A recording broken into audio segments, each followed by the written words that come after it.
Dresses hanging in the wind tonight, silent witnesses to stories untold. Sisters, mothers, daughters out of sight, their voices echo, brave and bold. Every face upon the missing wall has a name, a dream, a beating heart. We won't let their memory fall.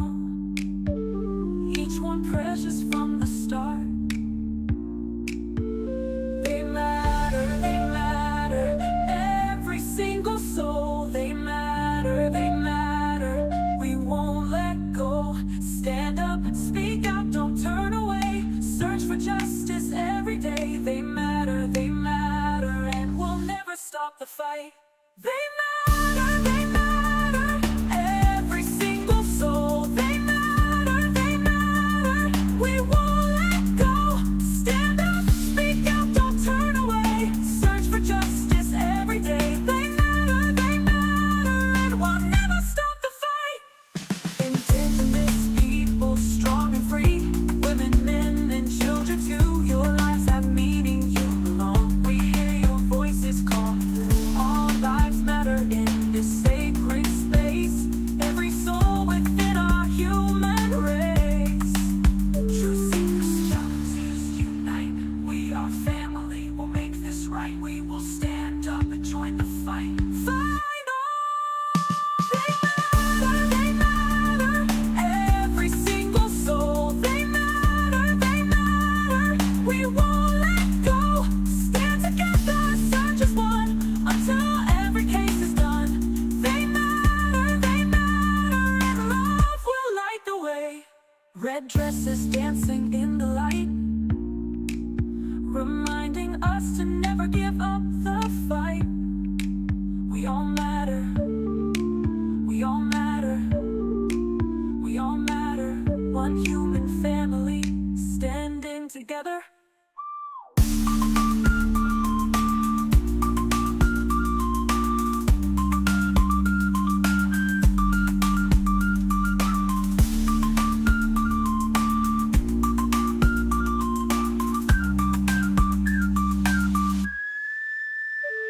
Red dresses dancing in the light, reminding us to never give up the fight.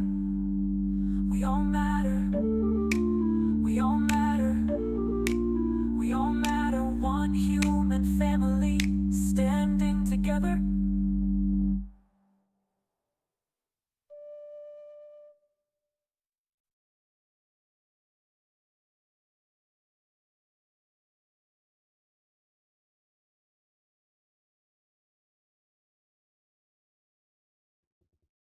Live on the air, it's Trial Junkies United with your hosts, Z.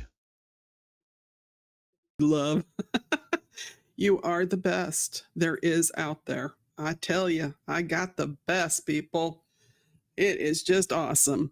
And we're going to have a good night. And I'm so glad to see you all. We've got, let's see, our first one in tonight was Nurse Joy. And then we had Simi Sharp. And then we had Irish Amy, therapist, and I appreciate you guys coming and hanging out with us tonight. We're delving into a good one. I mean, sad, but good. Because, we are true crime, unfortunately. But truth seekers and justice warriors, I'm so glad you're here. Oh, our adorable Thala just got here. And we love that because it's not complete without Thala. Good to see you. So, greetings to all my truth seekers and justice warriors. I'm your storyteller in the wilderness of injustice. And my ride or die doc is riding shotgun, as you all heard. Howdy. And as we're going to navigate the darkness where the predators hunt and our system does fail, we're ready to shine a light on the forgotten stories. And this one's been forgotten by society, and they'd rather leave it buried. So buckle up. The path ahead is going to be bumpy, as we lead you through this other section of the nightmare they call the justice system. But we're going to be exploring one of the most tragic cases of system failure I've ever covered. This isn't just about a single serial killer we're dealing with, multiple predators who made Interstate 40 a hunting ground, specifically targeting Indigenous women and other vulnerable victims. The highway of horror, and that's really what it became. So let's get started. And here we go. Picture this, everyone. It's the early 2000s. You're driving down the Interstate 40 through rural Oklahoma. Miles of empty highway stretch before you, punctuated by truck stops, cheap motels, forgotten towns. But what you don't know is that you're actually traveling with what investigators truthfully believe was a serial killer's hunting ground, a corridor of death that claimed at least 12 women over 5 years. Now, this is former FBI Assistant Director Frank Figliucci. We'll call him Frank from now on. Sorry, Frank, can't pronounce your name, dear. Who researched this phenomenon, highway serial killers. And that's his book he put out last year. It's called Long Haul. And in it, the interstate really does prove an ideal hunting ground for predators. These killers take advantage of the transient nature of the highway, you guys. The vulnerability of sex workers at truck stops. Thank you, Vala. Lazy River, so happy you got here with us, darling. And the jurisdictional issues that really cover when bodies are discovered across multiple counties and even states. Now, Frank's analysis shows that the highway serial killers often share specific characteristics here. So let's look at them. Well, they're the long haul truck drivers. And now we all know, I'm sure you've all known someone perhaps that was a truck driver, and they are good people. So we're not talking about them as a whole. We're talking about the few bad ones that make being a truck driver have kind of a bad reputation. So I don't want any truck drivers. I had an aunt and uncle that were truck drivers. They were good people. But they frequently, of course, have a legitimate reason to go across country, right, in a truck, because they're picking up goods and transporting them to another state or two or three or cross country. They're targeting victims that come from marginalized communities who aren't going to be missed immediately. They leave the bodies not where the victim was last seen, they dump them further away. So they exploit the jurisdictional gaps that we have in law enforcement. This is 2025. You think we'd be a little bit better at that. But Frank also reveals that at least there are 850 murders have occurred along America's highways over recent decades, with over 200 cases still unsolved. Think about that for a moment. 850. The victims are primarily sex trafficked women. Hey, OnlyFan, thank you for coming. And 25 long haul truckers are currently serving time for multiple homicides.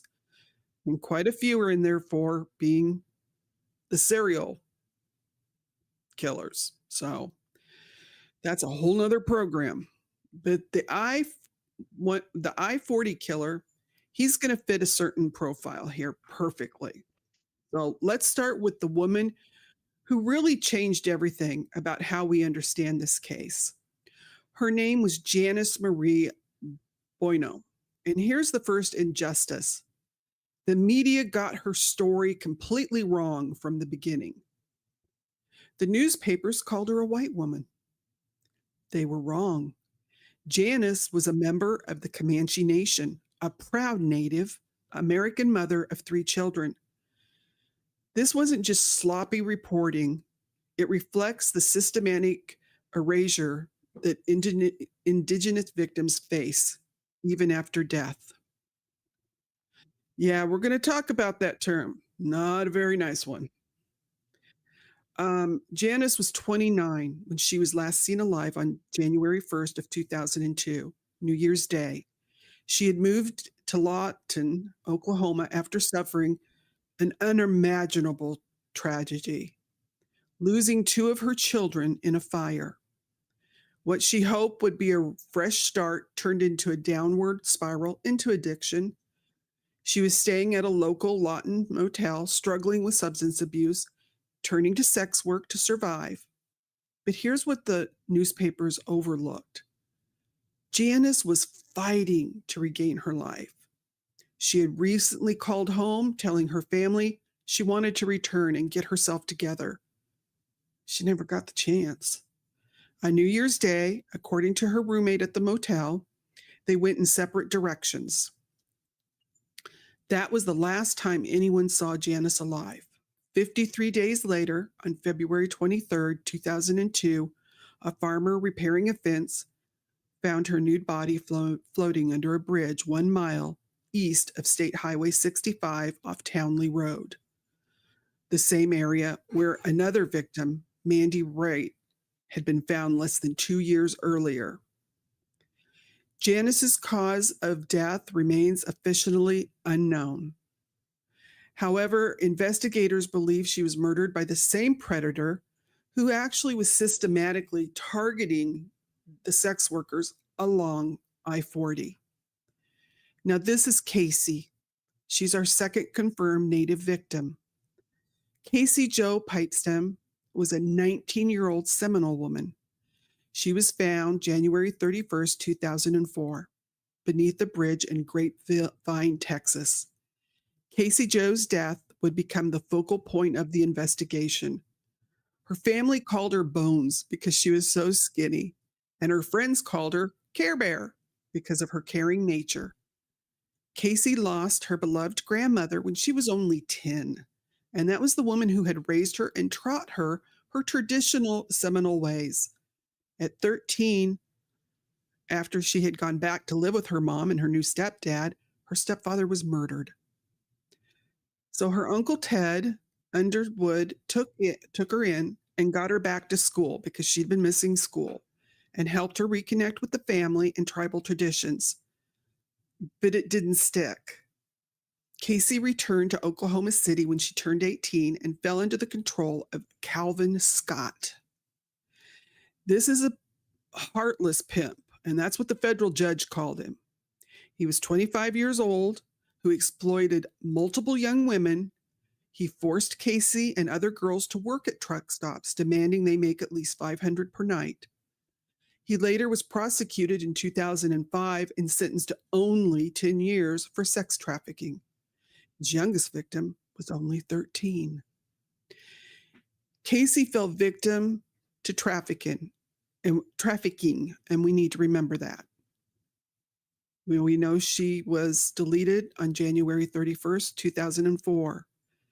This is her Uncle Ted Underwood, and he said something that cuts right to the heart of how society views these victims. He said, "I haven't even heard anyone call her a victim. They all say she's a dead prostitute. That's not who she was to us. That's not who she was for the first 18 years of her life."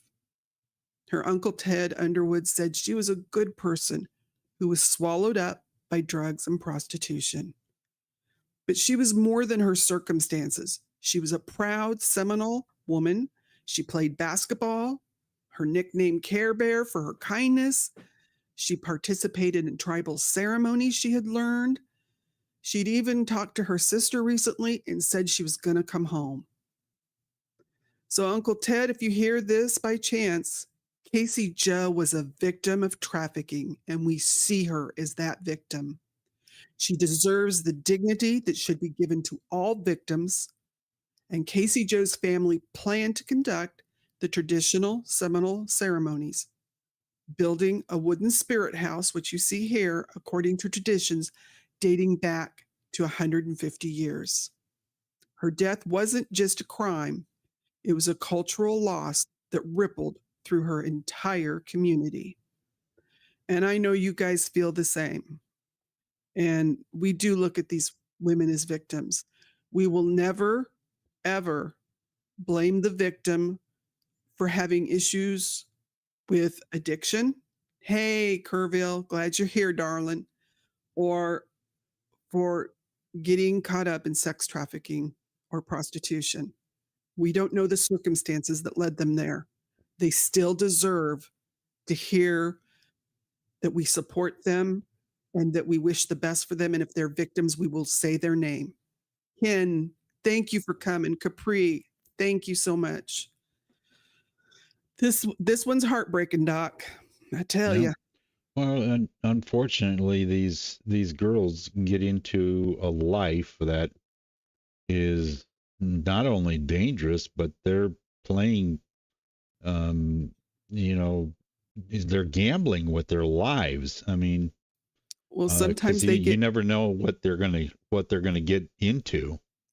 well, and sometimes they get caught like Casey did with a trafficker, and Yep. you don't, you know, and they do use drugs to keep you malleable and to Sure. keep you doing what they need you to do, make them money, because that's all you are is a Source of ticket for them. income. That's it. Yes.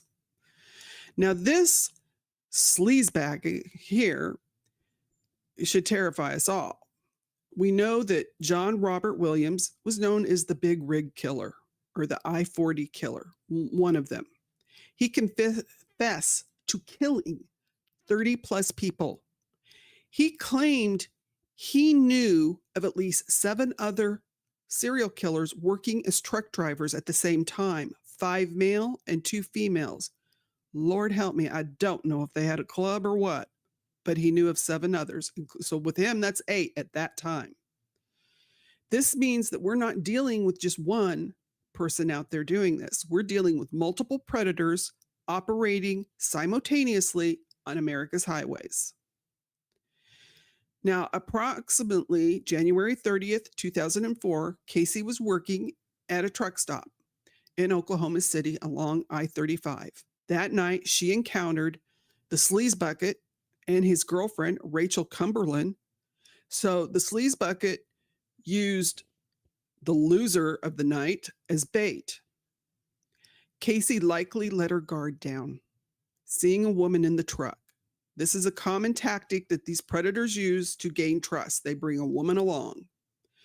So Casey was kidnapped from the truck stop, driven 200 miles to Texas, where she was SA'd, beaten, and strangled. Her body was thrown off a 37-foot bridge into Big Bear Creek in Grapesville, Texas. That was January 31st, 2004, around 6 p.m. A father and daughter walking along the creek found her nude body. She had no purse, jewelry, ID, but she had 4 distinct tattoos that would help identify her. She had her nickname Bones, her nickname Care Bear, her friends had given her. She had on her shoulder Little Bit, and she also had Seminole on her arm. So that Seminole tattoo led Detective Larry Hallmark to contact the Oklahoma Bureau of Indian Affairs and the Seminole Nation officials. Casey's family was located within a week. When Detective Larry Hallmark showed Williams photos, he didn't recognize Casey. He was showing a picture of her in what she would normally wear for work. And Williams immediately said, "That's Little Bit," referring to the shoulder tattoo. Then Williams described his murders chillingly. He said, "It's like hunting, except the animals come to you. Once they tap on that window, they're already deceased, because once they get in, they're never going home." And that was how he felt. Now, our next victim here is Vickie Helen Anderson. There is some question on if she actually was a sex worker or if she was hitchhiking. She was a 44-year-old nurse aide and an Indigenous victim whose tribal identity was largely ignored in the media coverage. She was a Muscogee Creek Nation affiliation and a certified nurse's aide who had graduated from Gordon Cooper Votech in Seminole. Her father had died of cancer after being released from prison, and her brother had been deleted by hitchhikers in Oklahoma City in 1989. So as you can see, all three of these women had terrible things happen in their lives. And this heartbreaking detail of her last moments, telling the fuel delivery driver, "There's my ride," before climbing into Williams's truck. Anderson was last seen at a truck stop in Sayre, Oklahoma on October 16, 2003. Her new body was discovered the next day under an Interstate 40 underpass in Gray County, Texas. She died from blunt force trauma to the head. Anderson initially was classified as unidentified American Indian woman. Isn't that disgraceful? And remained a Jane Doe for months until they finally had fingerprint analysis that identified her. And that delay in her identification shows Indigenous women kind of become invisible in death.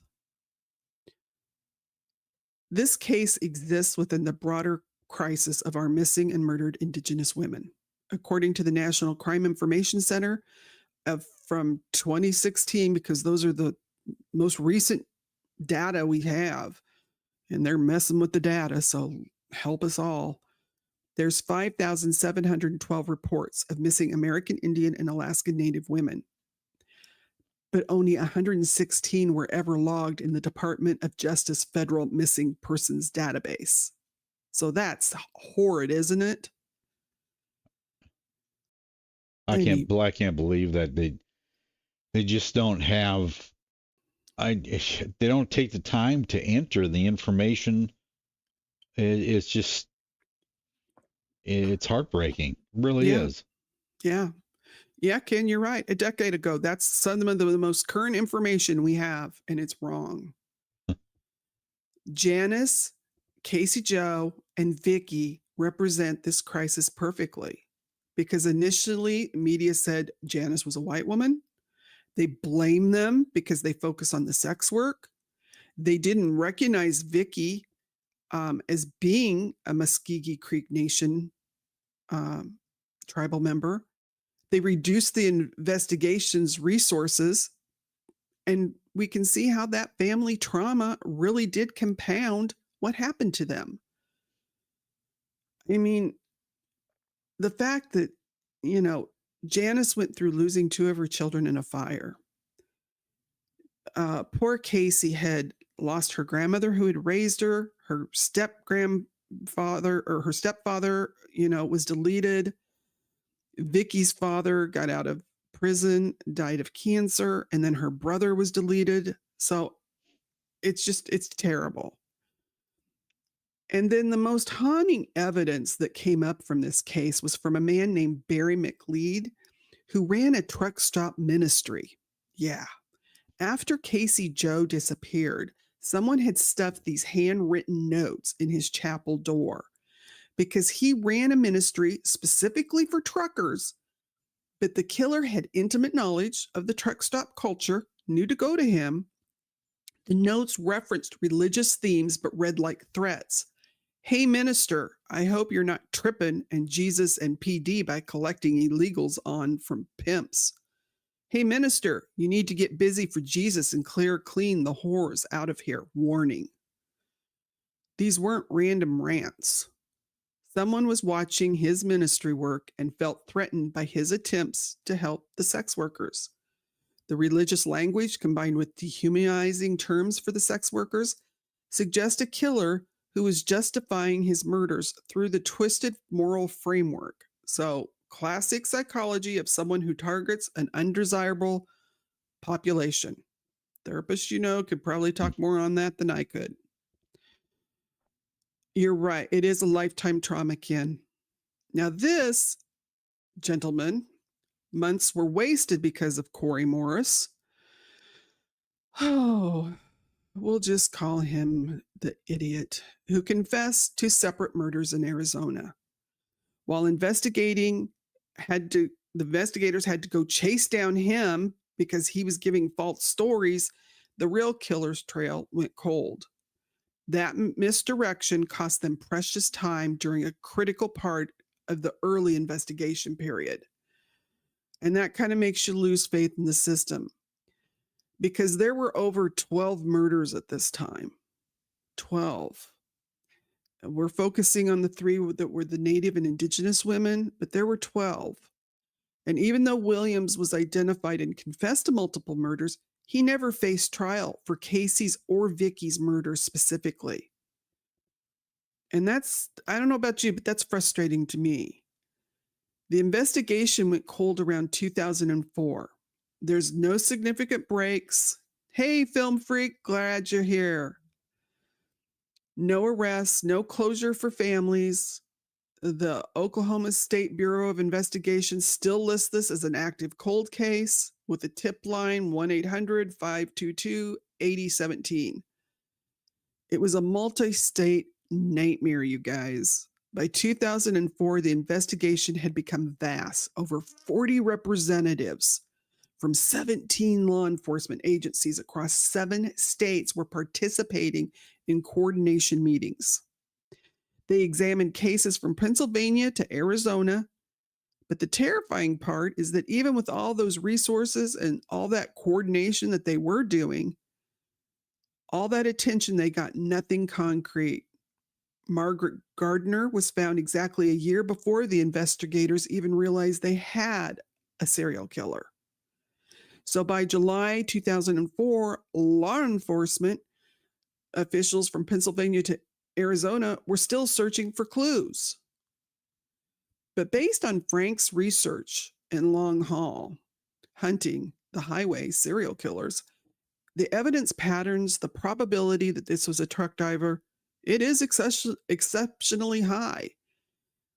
He said truck drivers are part cowboy, part fighter pilot, and part hermit. Long-haul truckers glide along the edge of a particular seam in the fabric of our society and the seam that separates their reality from ours. We have this American mystique about the long-haul trucker because of the prevalence of our interstate highway systems, and they do have this cowboy mythology around them. They're kind of lone operators out there, very isolated, but for many people, they're a mystery. Factors that might attract a serial killer to trucking could be the isolation and the lack of human engagement. Appeals to those who prefer to avoid social interaction. It's an opportunity for undetected crimes, the ability to exploit the seams in jurisdictions by grabbing a victim in one jurisdiction and deleting them and then dumping them in another before anyone can connect it because of the mobility that they have going on, because they're constantly on the move. So it is hard to track patterns. And factors that might push someone toward this kind of criminal behavior is the mental health deterioration. The document cites studies showing truckers experience high rates of clinical depression. 44% show symptoms of major clinical depression. Physical and psychological stresses, because it is a sedentary life. They're mostly sitting. They have incredibly bad diets. You know, we all talk about trucker food. The lifestyle, incredibly bad. And they also are operating an 80,000-pound vehicle. There is substance abuse. Anonymous survey said that 10% of truckers drink alcohol daily, 20% binge drink. So along with that, little or no human engagement for extended periods, the work is mentally and physically taxing, often tedious and solitary. The author's assessments suggest that likely both certain personality types are attracted to this isolation of a long-haul trucking, while the job conditions can worsen existing mental health issues and create opportunities for those that are predisposed toward the violence. So the document really emphasizes, or the book, that this represents, just like I said, that tiny fraction. It's not everybody. We know because there are some awesome truckers and they truthfully keep us all fed and clothed and we count on them. But it's those few that really give them a bad name. And this was one of the articles talking about how many killers were out there, and it's showing where they found a lot of these girls. Every victim was located within miles of Interstate 40. the main trucking route. Margaret Gardner was found at I-40 entrance ramp. Sandra Beard was discovered at an exit. This isn't a coincidence. It's a hunting pattern. The killer moved effortlessly through Oklahoma, Texas, Arkansas, Mississippi, and Tennessee, just like a long-haul trucker would, running regular routes.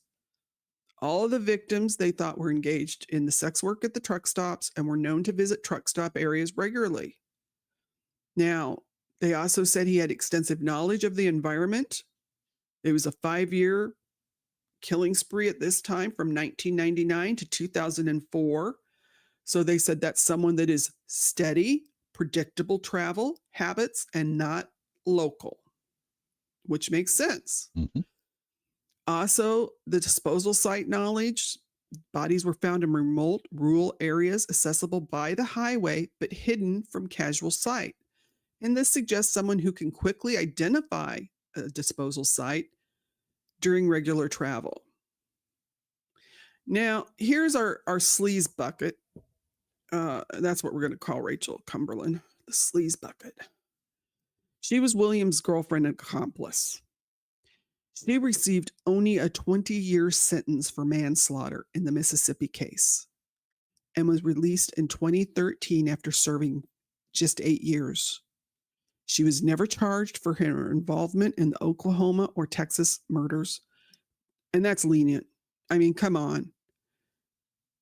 The sleaze bucket was essential to his killing method. She was the bait to gain the victim's trust. If the prosecution had charged her for the additional murders of Casey, Vickie, and others, she might have faced a longer sentence. And why they didn't, I don't know. But instead, she's free while her victims are gone. And their families seek justice. While Williams was caught, the vast majority of these murders remain officially unsolved. Williams and Lawton area killings that they have linked to him, of course, was Casey Joe. He was charged with her murder in 2013, but they didn't take him to trial. Texas prosecutors decided he wouldn't face trial in Tarrant County unless he gets released from Mississippi prison, where he's serving life for another murder. And we all know mistakes where people get released and they shouldn't be. So that means he could get out and back on the road. Yeah, that's and scary. never get prosecuted for what he did in Texas. No, not at this time. He'd have to get released from Mississippi.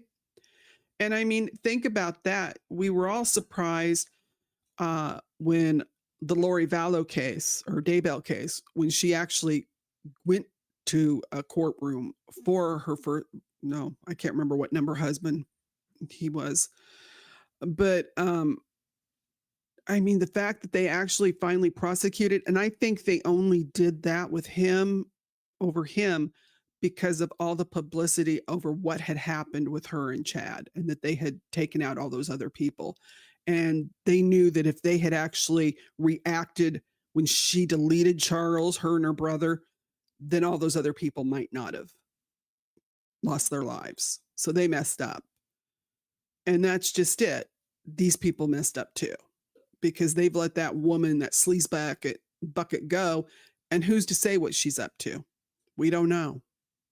I mean, she's been out since what, 2013? Yeah, it just infuriates you. Vickie Helen Anderson, Williams was indicted on capital murder charges. For her, no charges or no trial. He got charged, but they didn't give him a trial. I mean, come on. So despite confessing to her murder and being formally charged, the case is in limbo. And so you have this multi-state pattern between 1999 and 2004, the victims across different states. And these poor women, Margaret Gardner, she was 47. She was found July 11th, 2003, near an interstate ramp on the Arkansas and Tennessee border. She died from a blow to the head.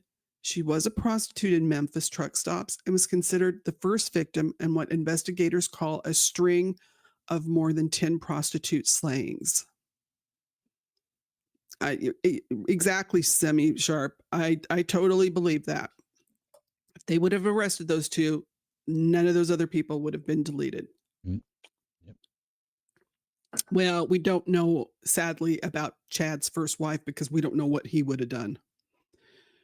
Because they didn't even charge Chad, so I don't know. The second one was Sandra Beard, but she went by Sandra Bates. She was 43. Oklahoma City resident, found September 18th, 2003 along I-40 at the Tiger Mountain Road exit in McIntosh County. She died of asphyxiation, discovered nude by a pharmaceutical salesman, Jennifer Hyman. She was only 24 years old when she came upon that. Jennifer was the third victim. And she was found August 20th, 2003, nude and strangled below a Tallahatchie River Bridge near Oxford, Mississippi. Sandra Richardson, 39, from Oklahoma City resident, was found November 22nd, 2003 at the junction of Highway 62 and 48 in Oshkosh County. She died from blunt force trauma to the head with at least one puncture wound. Patsy Laverne Leonard, 23, found January 1st, 2004, nude and strangled in northeast Pottawatomie County, last seen at the King's Inn in Wichita Falls on December 21st, 2003. But investigators believe that she actually had been last seen in Oklahoma City at a truck stop days before her death. Now, then you have the Lawton, Oklahoma cases, which were from 1999 to 2003. And they think that was a separate serial killer than that area. And he's the one that was taking the women from the Cache Road prostitution area. All 5 victims were found undressed, murdered, and dumped in rural Oklahoma waters. Jane Marie Chafton, 28, found August 13th, 1999 in Sandy Bear Creek, 6 miles northeast of Velma in rural Stephens County. Cause and manner of death are unknown. Cassandra Lee Ramsey was 25. She went missing 5 months before her body was found March 22nd of 2000, a mile east of Jefferson Cotton County line on US 70. Mandy Ann Raitt, 21, was found nude June 17th, 2000 in a small creek bed east of Lawton in rural Comanche County. Initially ruled an accidental cocaine overdose, but investigators are now kind of questioning if that is actually what happened to her. A great time to figure that out now. Janice Marie Buono, 29, was the member of the Comanche Nation, which we discovered was found February 23rd, 2002, submerged in a drainage canal near a bridge in Comanche County, close to where Raitt's body was discovered. Williams is suspected of her death, though the case remains unofficial. He hasn't claimed it. Pamela Dawn Woodring, 34, she was found June 4th, 2003, near Cooperton in Kiowa County, recently released from prison at the time. She was trying to rebuild her life. So what's the current status of all this? The Lawton area cases remain completely unsolved after more than 20 years. Investigators believe the killings could be the work of one person or multiples. The OSBI has featured these cases on playing cards that they have distributed to inmates, hoping someone will come forward with information. Williams is still serving his life sentence in Mississippi, with Texas cases remaining in legal limbo. And this really does give us what happens with the missing, murdered, and Indigenous women like Casey Joe, where her killer got identified, confessed, but he's not going to trial for it.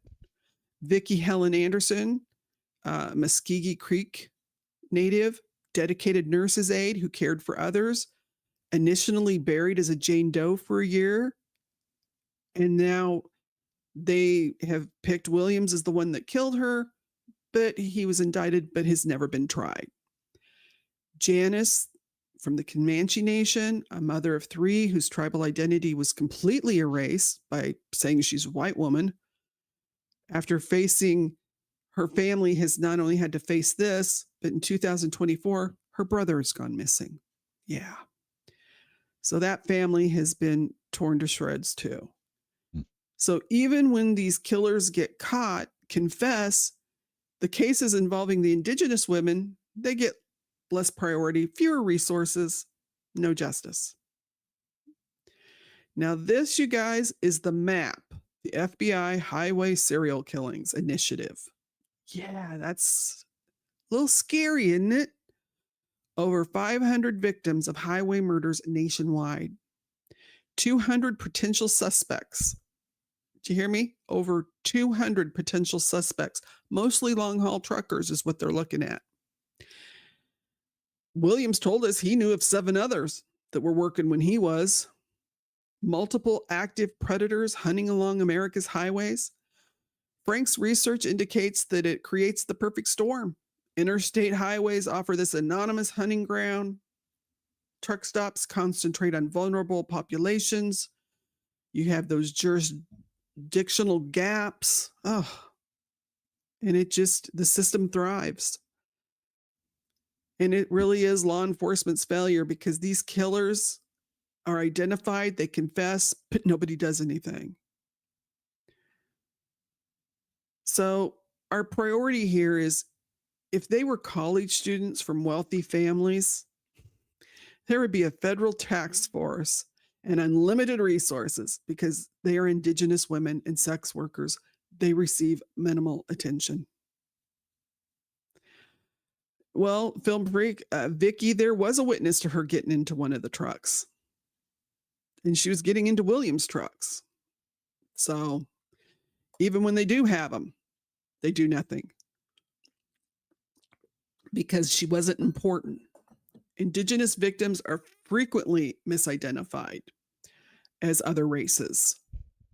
So law enforcement really needs to examine all of these I-40 corridor cases for not only Williams' involvement, but they need to start doing some cross-referencing to see if there's evidence of these other truckers that Williams had mentioned. Remember, he said 2 of them were women truckers. Yeah. You know, is there any modern DNA techniques that they can use? It might be hard because most of these poor women were either found in water or nude. So they didn't have their clothing with them or ID. That's how a lot of them got misidentified. But they need to see if there's anything that they were able to get from the victims, under their nails, anything. And for the justice system, they need to push for Williams to face trial for Casey's murder, especially because he admitted it. He had no problem. You know, they need to create some protocols, you know, for these multi-jurisdictional highway cases. They need to talk more. They're supposed to, but hey, they also need to make sure that the Indigenous victims are getting just as much priority as all other victims. And as a society, we've got to recognize these women are human beings deserving of protection and justice.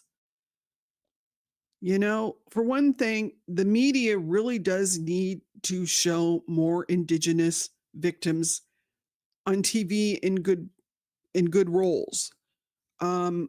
We need accurate media portrayals, just like with other minorities, because we're not a country of one race. Yeah, I do have I'll find that link and get it to you, Fala. It's somewhere. But, you know, we aren't a country of just one race.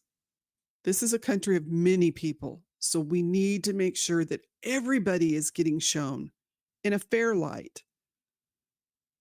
And because we understand that, you know, for a long time, there were, you know, Black people that were only being offered jobs in the movies, such as being the servant or, you know, these menial roles. And that's not proper. Everybody does awesome things. There are a lot of Native American, well, I'm not even calling them American, Native and Indigenous men and women who are doing outstanding things, artwork, doing movies when they can get the parts, clothing lines, making products to sell.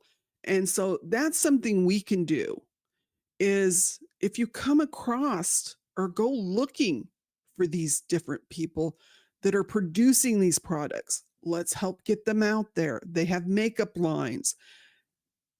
I mean, they are very industrious people like the rest of us. We're all, Fowler, you're right. We're all humans. You cut us, we all bleed the same color, people. Nobody's bleeding a different color. We're all the same. We just have different beginnings, you know? So let's recognize that. Let's also recognize that victim blaming just allows predators to keep hunting. So out of these 12 murders, technically they solved one.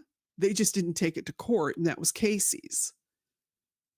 And that was out of perhaps 8 different people out there doing this. So John, the douchebag there, imprisoned in Mississippi, he had confessed to over 30 people. 30 people.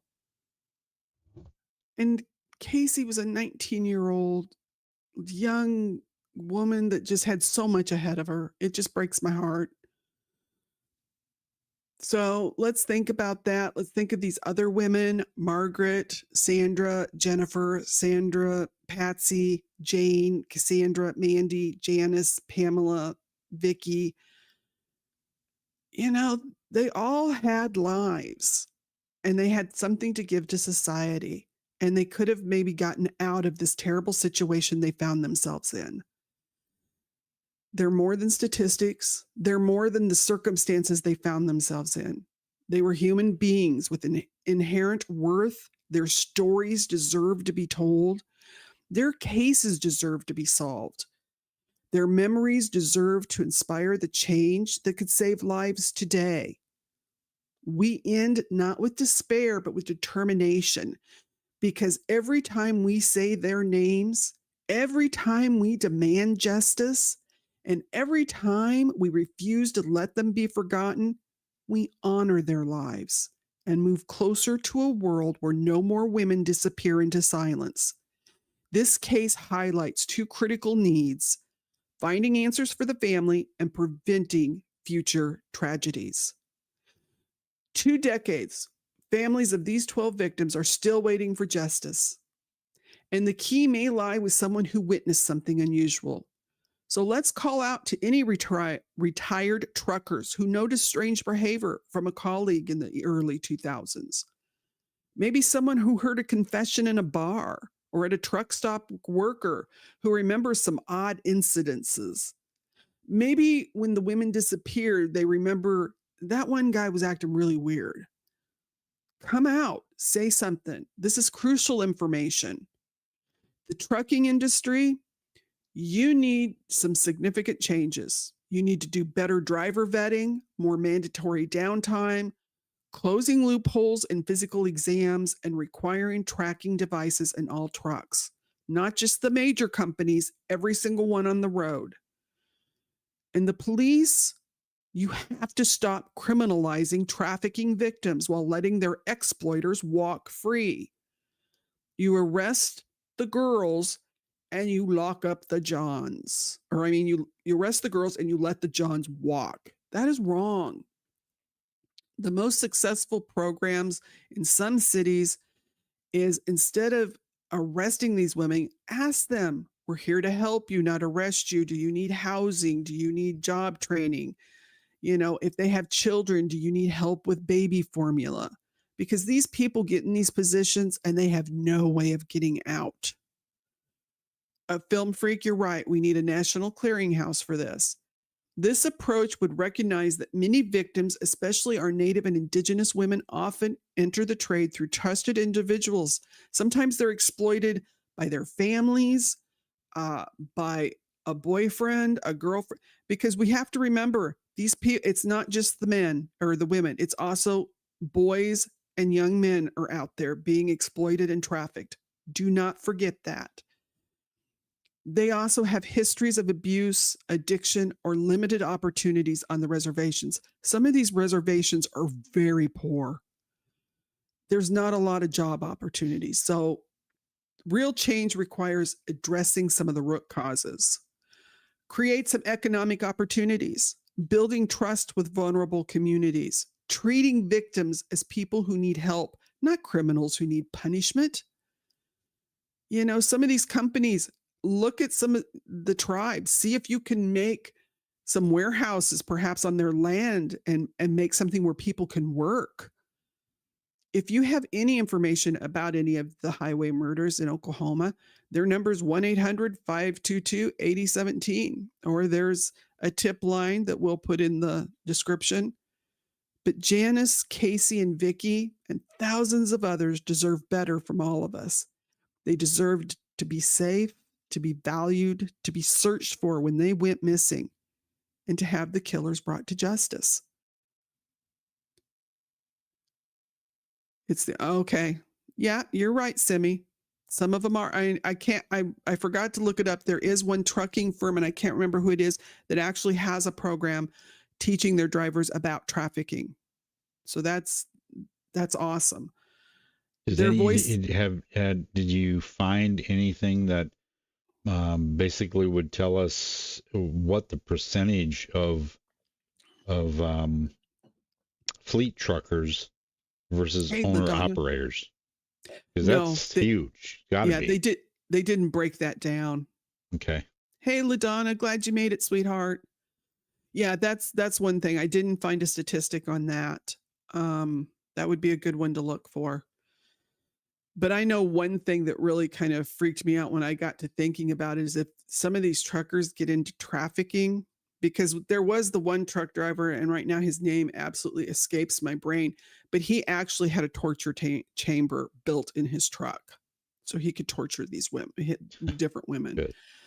And you get to thinking, if they would get involved with a trafficker and they go to ports to pick up products, they could be getting these people out of the country, and it would be an easy way to do it. So that's something to think about. You know, they need more people saying something if they see something. Their voices demand we do better. Their lives demand we change a system that failed them. The crisis of missing and murdered Indigenous women isn't just an Indigenous issue. It's an American issue, you guys. It's an American issue, a human rights issue, and a test of whether we truly believe that all lives have equal value. These women were more than statistics. They were more than their circumstances. They were human beings with inherent worth, and their stories deserve to be told. Their cases deserve to be solved, and their memories deserve to be inspired. The changes that could have saved lives today, we end not with despair, but with determination. And I just want you all to think about that. We're going to honor their lives and move closer to a world where no more women disappear. We're not going to blame them for whatever circumstances they find themselves in, because that's wrong. I think I forgot to move the pictures along. Can't blame Doc. Oh, no, I'm right where I needed to be. Okay, let's go over some missing people that we have right now. We have two sisters here. Jandrella Whitaker, age 12, and she is an NCIC number of Amazon Michael 138253638. She's been missing since December 31st of 2024 from St. Paul, Minnesota. She's 12. Now her sister, Janisha Whitaker, age 16, was spotted with her. Amazon Michael 708-184-063, also missing since December 31st, 2024. They don't give us any other information. I don't have height, weight, eye color, clothing, where they were last seen, just that it was from St. Paul, Minnesota. But these two young girls are missing. So if anyone has seen Jandrella or Janisa, contact the St. Paul Police Department at 651-291-111. And if I am mispronouncing their name, I apologize. I mean, you all know that is not my strong point. Denisa Capri Lone Wolf, I love her name, is 17. She's been missing since July 22nd, 2025 from Cook, Nebraska. She is got brown eyes, brown hair. She's 5'2" and 156 pounds. Last seen wearing a black short sleeve shirt and dark colored shorts. Authorities believe she could still be in the local area or could have traveled to Manderson, South Dakota. So if anyone's seen Denisia, contact the Johnson County Sheriff at 402-335-3307. She also has a NIC number, which is M as in Michael, 3885-05690. You know, or always, like I tell you, call 911. It might be Daisiana. I bet that's it. Daisiana? Yeah, I bet. Thank you, therapist. You know, I appreciate that because I do. I have beautiful names, but I have the worst time pronouncing some of it. And I do apologize to these girls if I do. Donovan Dickerson. I got that one. Okay. He's 24. He was last known to be in the Broken Arrow, Oklahoma area, November 8th of 2024. He's been missing, you guys. His hair is brown, eyes blue, 5'11" and 180 pounds. He was last seen wearing a green Carhartt jacket without the hood and a white t-shirt, blue jeans, and Crocs shoes. He is with the Comanche Nation tribe, so the BIA is involved trying to locate him, and so submit the tips by calling 1-833-560-2065. And the agent is Chad Whitaker. So if anyone's seen Donovan, let's get him home. I mean, that's a long time. We're on November. Now, this young man is Trant Jackson Jr. He's only 16. He's from Gila River. They're in Arizona. The police department needs the help in locating him. He's a member of the Gila River Indian community. He was last seen in Santan in the area of Hilltop on August 4th of 2024 at approximately 11 a.m. He was last seen wearing a dark gray shirt and gray pants. He's 5'6", 170 pounds, black hair, brown eyes. If you know anything about where he could be, please contact the Gila River Police Department at 520-562-4511 or 911, you guys. You know, yeah, some of them are so young. And I do try and put older ones in there occasionally, but then one of these young ones catches my eye and I just have to put them up there. I could probably do a whole show of just the missing children and Native and Indigenous community that do not get the recognition they need. Daisy Ann Caprillo. That is just a beautiful name. I swear that is a gorgeous name. I love some of the names. I wish I was better at pronouncing them. Okay, Ken. Well, we're just winding up here tonight. Poor Nurse Joy, I broke her heart, but I love you all. But remember, always remember, every killer relies on your silence. Silence is betrayal. And that's going to be a new hashtag for us. Silence is betrayal. Don't be surprised when we share another story on this channel. If you know something, speak up, because they weren't mannequins. They never are. Until next time, stay informed, be compassionate, continue to seek justice, and continue to say their names. I love you guys. You're all rock stars in our book, right, Doc? Yep. So I'll probably go hang out over on our Discord server. If anyone wants to come hang out and just say hi, we'll be there. A film freak, I know people don't care, but you know what? We're trying to build a community that does, and we're trying to get it out there that we do care. And if any of you have ideas for stories that you want, remember Thursday night we do Native and Indigenous. Sunday, it's open. If you got a story that you think needs to be told, let us know. We are willing to do it. I love you all, and we'll talk to you guys later. Ciao.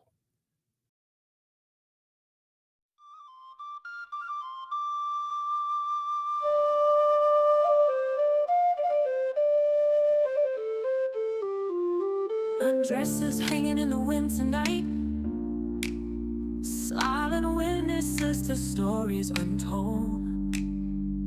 Sisters, mothers, daughters out of sight, their voices echo, brave and bold. Every face upon the missing wall has a name, a dream, a beating heart. We won't let their memory fall. Each one precious from the start. They matter, every single soul. They matter, we won't let go. Stand up, speak out, don't turn away. Search for justice every day. They matter, and we'll never stop the fight. They matter, every single soul. They matter, we won't let go. Stand up, speak out, don't turn away. Search for justice every day. They matter, and we'll never stop the fight. Indigenous people, strong and free, women, men, and children too. Your lives have meaning, you belong. We hear your voices call. All lives matter in this sacred space. Every soul within our human race. True seekers, justice, unite. We are family, we'll make this right. We will stand up and join the fight. Fight on! They matter, every single soul. They matter, we won't let go. Stand together, search as one, until every case is done. They matter, and love will light the way. Red dresses dancing in the light, reminding us to never give up the fight. We all matter, we all matter, we all matter.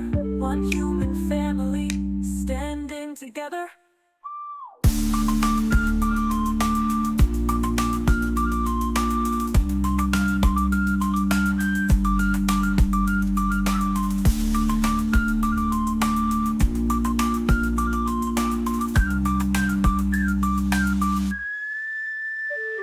Red dresses dancing in the light, reminding us to never give up the fight. We all matter.